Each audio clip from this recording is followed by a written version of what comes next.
നമസ്കാരം. എൻ്റെ പേര് Shyam. Welcome to my channel. അപ്പം ഞാനിപ്പം ഒരു വീഡിയോ ചെയ്യുന്നത് വേറൊന്നുമല്ല. നമ്മുടെ മെഹർ ഫാത്തിമ കണ്ടിട്ടുണ്ടാവും നിങ്ങളൊക്കെ. മലയാളം യൂട്യൂബ് ചാനലൊക്കെ നമ്മുടെ തൊപ്പിയുടെയൊക്കെ ഇൻ്റർവ്യൂ ഒക്കെ എടുത്തിട്ടുള്ള നല്ല നല്ല ഇൻ്റർവ്യൂ ആയിരുന്നു. ഇഷ്ടമായിരുന്നു.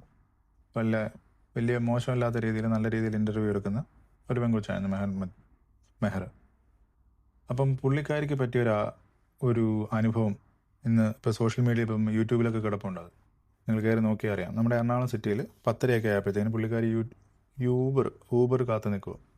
അപ്പോൾ 2 പയ്യന്മാർ വന്ന് സ്കൂട്ടറിൽ വന്ന് നിൽക്കുന്നു.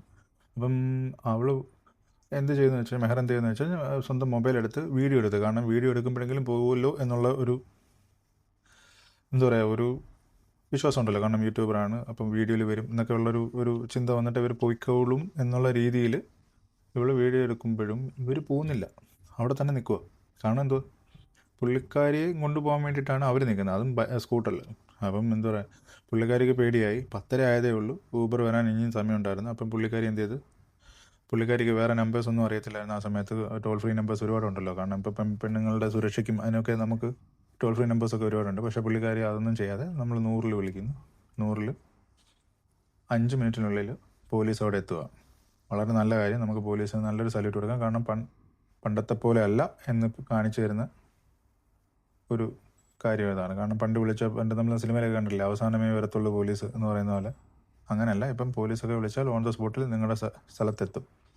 അപ്പോൾ അതുകൊണ്ട് ഇങ്ങനെയുള്ള എന്തെങ്കിലും അവസ്ഥ വന്നു കഴിഞ്ഞാൽ നമ്മൾ ഉടനെ തന്നെ പോലീസിനെ വിളിച്ച് അറിയിക്കേണ്ടതാണ്. അവർ നിങ്ങളെ സഹായിക്കും.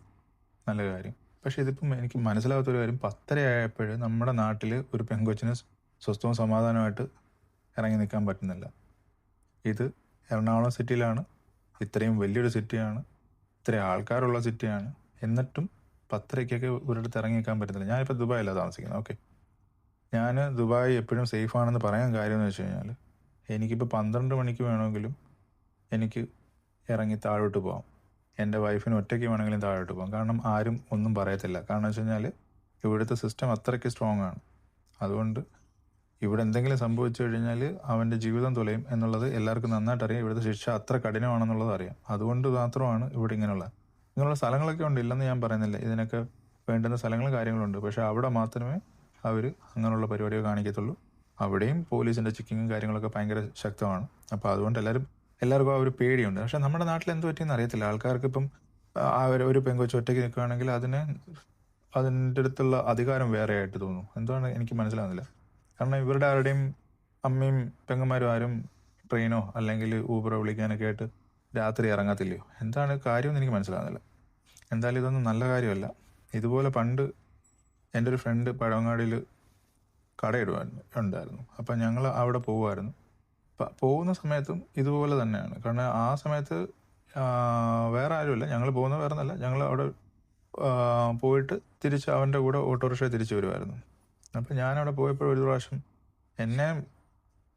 എൻ്റെ കൈ കയറി ഞാനവിടെ നിൽക്കുന്നത്, എൻ്റെ കൈ കയറി പിടിച്ചത് ഈ ട്രാൻസ്ജെൻഡേഴ്സ് എന്ന് പറയപ്പെടുന്ന ആൾക്കാർ. അവരാണെന്ന് ഞാൻ പറയത്തില്ല, അവരുടെ രൂപം കെട്ടിയിട്ട് വേറെ ആൾക്കാർ ഇവർ നാട്ടിക്കാനായിട്ട് നടക്കുന്നുണ്ടല്ലോ, അങ്ങനെയുള്ളവർ അവിടെ ഭയങ്കര പ്രശ്നം ഉണ്ടായിരുന്നു. അപ്പോൾ എൻ്റെ ഫ്രണ്ടൊക്കെ പറയുമായിരുന്നു, അങ്ങനെ പോയി നിൽക്കല്ല്, അവിടെ പോയി നിൽക്കല്ല്, കാരണം അവിടെ എന്ത് സംഭവിക്കുന്നത്. അത് തിരുവനന്തപുരം സിറ്റിയിൽ അവിടെയാണ് ഈ പഴവങ്ങാടി എന്ന് പറഞ്ഞ ക്ഷേത്രം. അതിൻ്റെ മുന്നിൽ നടന്ന കാര്യം ഞാൻ പറഞ്ഞു. എന്തായാലും നമ്മുടെ നാട്ടുകാർക്കൊക്കെ കുറച്ച് ബുദ്ധി വരട്ടെ, നമ്മുടെ ചെറുപ്പക്കാർക്കെങ്കിലും കുറച്ച് ബുദ്ധി വരട്ടെ. കാരണം അവർക്ക് കാര്യങ്ങളൊക്കെ ഒന്ന് മനസ്സിലാക്കാനുള്ള ഒരു എന്താ പറയുക, ബുദ്ധി കൊടുക്കട്ടെ എന്ന് വിചാരിച്ചുകൊണ്ട് ഞാൻ എൻ്റെ വീഡിയോ നിർത്തുക. ബൈ. എല്ലാവർക്കും നല്ലത് വരട്ടെ. Thank you.